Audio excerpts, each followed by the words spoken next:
what is it that we're trying to achieve out of a lower tax base? You know, what are we driving at? And there are two major issues that the country faces at the moment. The first is the cost of living crisis. So I'd be looking at taxes that particularly impact the working and middle classes. Because the cost of living crisis, by the way, is not a crisis for the wealthy. It's a crisis for the working and middle classes. So we need to look at taxes that are going to help them overcome the difficulties they're facing. Those taxes are pretty obvious, I think. The national insurance, which was increased, should go back to where it was before.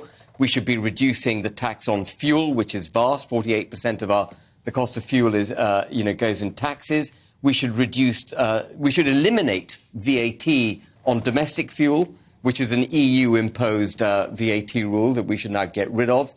And I would also, it's gone out of my head. There was a fourth tax. It sounded really good. It was very good. Yes. So, for the cost of living crisis, those are the kinds of taxes I would cut. And then we need to look at growth in the economy. And that's where the Conservatives have really fallen short. And to drive growth, we've got to cut taxes, obviously, that prevent growth. But there's more to it than that. We've also got to cut regulations. And I was surprised that the 11 candidates have been really light on regulatory policies, how we cut back the regulations, for example, that we've inherited from the EU.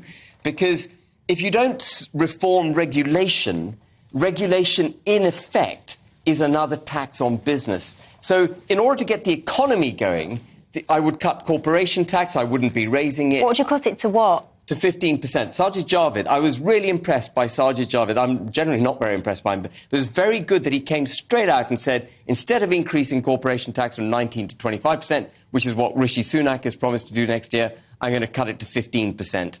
And so I would do that. I would cut business rates, which are completely over the top. They penalise small and medium-sized businesses. And I would ditch net zero, which is the biggest, most pernicious, effectively a regressive tax again on the working and middle classes, and cost this country about $50 billion a year between now and 2050.